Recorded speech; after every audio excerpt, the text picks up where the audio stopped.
Риана, как върви? Добре. Днес ще бъде натоварена нощ, нали? Като всеки петък, да. Ти заредена ли си? Да, у дома с децата често е предизвикателство, но винаги се опитвам да намеря правилния баланс в работата. Разбира се, това е начинът на работа. Ах, Марио, помниш, че следващия четвъртък имам прегледи и не мога да дойда на работа, нали? Това е много важно и не мога да го отложа. Ще ти кажа в случай, че си забравил. Ще видим, ако си добра. Как така? Нищо, просто се шегувам. Днес, след затварянето, ще отидем ли да пинем по нещо? Не мога. Децата ме чакат вкъщи, а майка ми не може да остане до късно, за да бъде с тях. Хайде, поне веднъж. И нека видим в колко часа ще затворим, а? Брава! Това е всичко добре.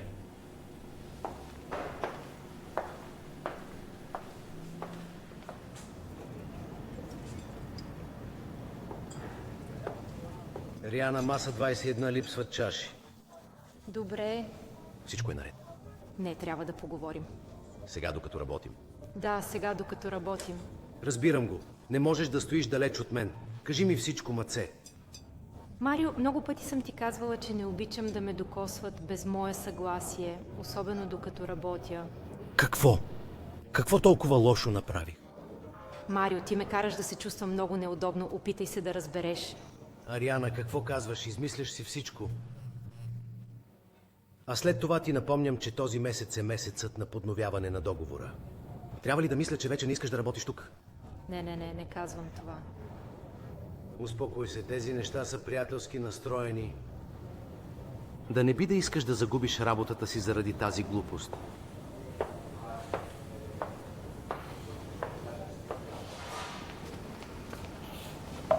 Здравей, Ариана. Всичко е наред? Видях Марио да пресича линията. Притеснява ли те? Не се притеснявай, всичко е наред. Сигурна ли си?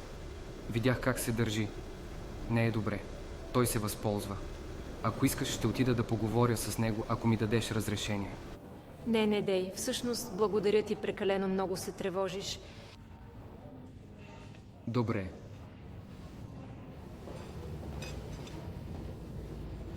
Благодаря ви. Заповядайте. Извинете ме, не искам да изглеждам неподходяща, но чух диалога, който проведохте с вашия колега преди малко. Случайно не преживявате ли неприятна ситуация на работното място? Не се притеснявайте, това са просто глупости.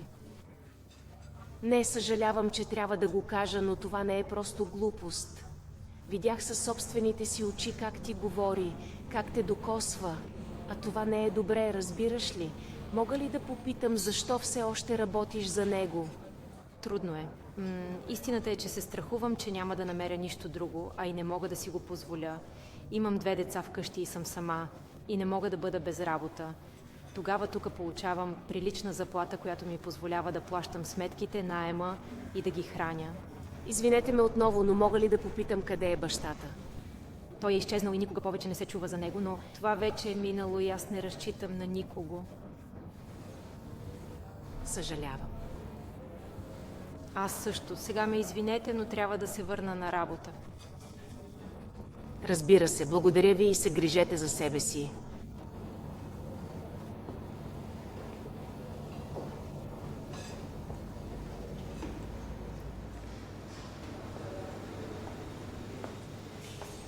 И така, ще отидем ли да пинем по нещо? Не, вече е късно. Трябва да се прибера при децата си. Хайде, половин час. Едно нещо бързо. Марио, казах не. Дали е заради проблема отпреди? Не, вече е късно. Майка ми не може да остане там. Тогава нека отидем у вас. Марио, казах не. Всъщност съм уморена. Добре. Ще видим дали има условия за удължаване на договора. Струва ми се, че вече не искаш да работиш тук. Не казвам това. Ще говорим за това следващата седмица. Четвъртък обаче не мога да ти дам почивен ден. Ще се наложи да отложиш изследванията си. Извинявай, че те прекъсвам, скъпа. Може ли да си поговорим? Да, разбира се. Съжалявам за преди, но нямаше как да се представя. Аз съм Лоредана. Удоволствие, Ариана. Радвам се да се запозная с теб. Но проблем ли има? Напротив, много съм мислила за това и не е справедливо да работиш при такива условия, да си принудена да го търпиш, за да не загубиш работата си.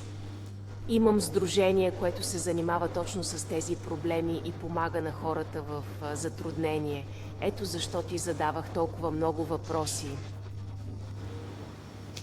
Знам, че не е правилно, но ако не го направя, ще загубя работата си и не мога. Не рискуваш да загубиш работата си, защото аз ти я предлагам. Искаш ли да работиш с мен? Какво ще кажеш? Това би било чудесно.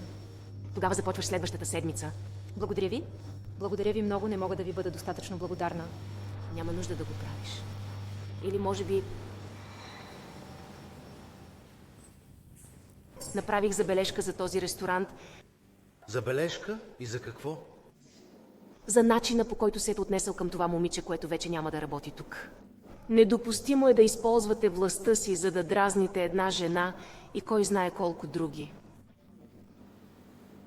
Вие като собственик трябва да уважавате служителите си.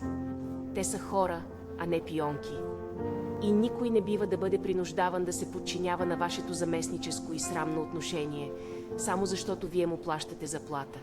Видях как се отнасяше с нея, направих снимки и имам всички основания асоциацията ми да продължи с доклада. Кога ще разбере? Може би ще бъде твърде късно.